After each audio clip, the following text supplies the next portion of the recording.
Hey everyone, it's Jonathan here, founder of Driving Academy, and in today's video we're going to be talking about congestion pricing and congestion tolls as other people call it, and how does that affect the trucking industry as a whole. So congestion pricing was a big thing for people, especially if you're going into New York City, where they actually put into a place congestion pricing rules, and that actually happened this year of 2025. That being said, what is congestion pricing? So let's just keep it simple for you. What they did is they took a piece of Manhattan, which is New York City for people who don't know, and they said, okay, this is a super busy area that's super congested. And if you enter with a vehicle with any of these boundary lines into this congestion zone, as they call it, they're going to charge you a toll, as if like you're going through a highway or anything like that. Now, as long as you're in that area and you don't leave that area, you're not going to get and keep charged that toll. So anytime you enter and exit that area, that is when you're going to be charged every time you're entering that area in that time zone itself, right? So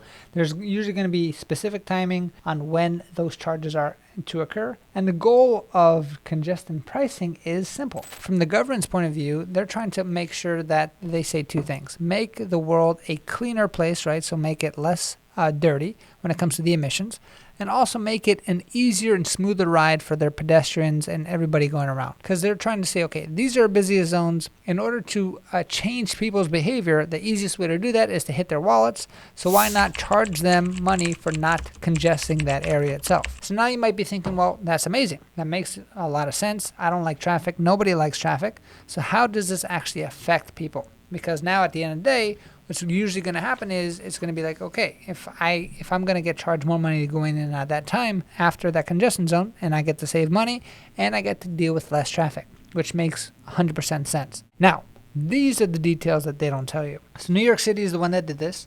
And now when you're thinking about it, for tractor trailer specifically, every time you enter the congestion zone within that congestion time period, you're going to get charged $21.60. And that's as of 2025. It already has plans to go up to $28.80 by 2028. And get this, $36 toll just to enter a congestion zone by 2031.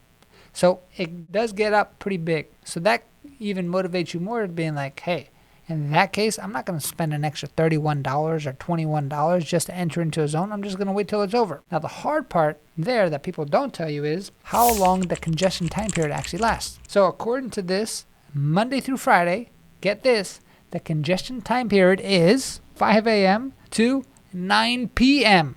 Monday through Friday. Now, how in the world can all that be congestion time? That's what New York City said. But you do get a break. On Saturday and Sunday, the congestion time is going to be 9 a.m.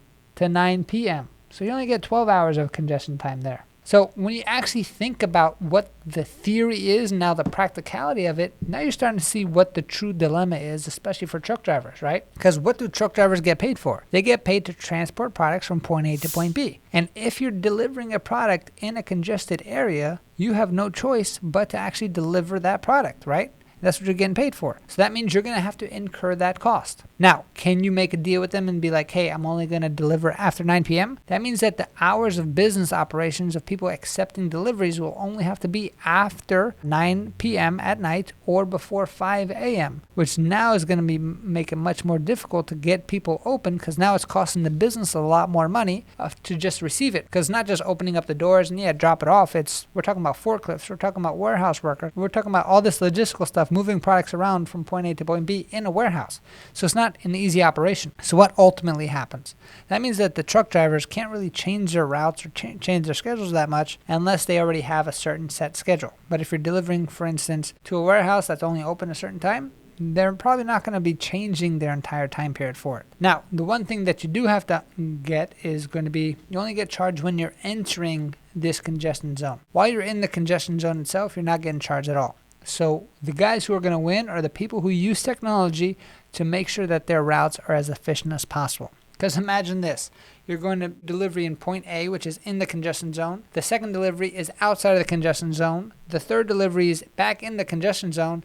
Now you just got charged double. Imagine just doing that all the way back and forth. It gets really, really crazy, right? So making sure that you have a team that's planning things correctly for you so you don't have to worry about getting double charged or triple charged or anything like that. Ultimately, what's happening, right? So if you were the business owner and you owned a trucking company and you had to deliver a product within that time period, the congestion time period, which is 5 a.m.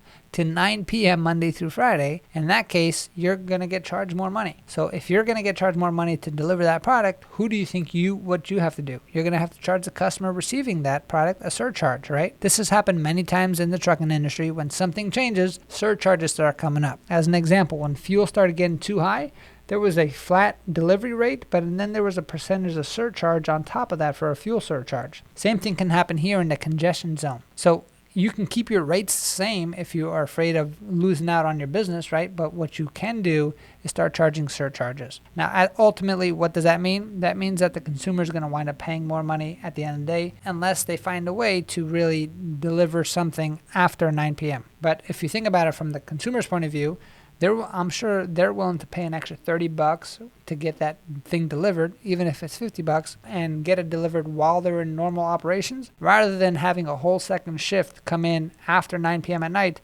to unload a whole tractor trailer. Now, depending on how much volume somebody's doing, depends on what really makes sense, but that's ultimately the most logical thing. So a lot of politicians, they try to paint a nice big picture, but those are going to be the facts and the reality. Now, if you have a CDL license and you're just a driver, the beautiful thing is you don't really have to worry about any of this stuff because you're not the one paying the bill, the company is. But you want to make sure that you're treating the company with respect and not abusing the whole in and out of the congestion zone, because if you do that, then you're just costing the company more money, and nobody wants to have somebody like that on their team itself. So make sure that you're taking ownership. If you're an owner-operator, make sure you're planning your routes great, and make sure that you're training your team to know exactly what's happening. What some companies are actually doing is they're actually bringing a tractor trailer inside, and then they find a way to kind of split up the load where they'll park the tractor trailer some spot, and then they have a team inside the congestion zone kind of start delivering things around there, depending on what type of things that you are delivering. So there's always a way around it. There's always a way to get smarter and outsmart what everybody else is doing, right, to give you that competitive edge. So if you don't have a CDL license yet, then this doesn't really affect you. There's about an 80,000 driver shortage. We're talking about one little city in the country. The entire rest of the country doesn't have to deal with any of this stuff because it doesn't have the congestion problem like you're going to have in New York City. So I hope that this helped you out. I hope this made a whole lot of sense. We try to keep things as simple as possible for you. And that's what we also like to do for your CDL training as well. A lot of people try to make things complicated. In order to get a CDL license, it's just a 2 simple step process. Step number 1, get yourself a CDL permit. Step number 2, pass the CDL road test, right? It's just that simple. If you want a guaranteed way on how you can get through it and be successful, contact our office by checking out our website, cdldrivingacademy.com. Ask for our guaranteed training course, and we'll keep it as simple as possible for you to get your CDL license. One more time, check out our website, cdldrivingacademy.com, and I'll see you soon. Hey, thank you so much for watching this video. If you like it, make sure you hit that like button. Also, subscribe to our channel. It's really going to help us out. Click on that button.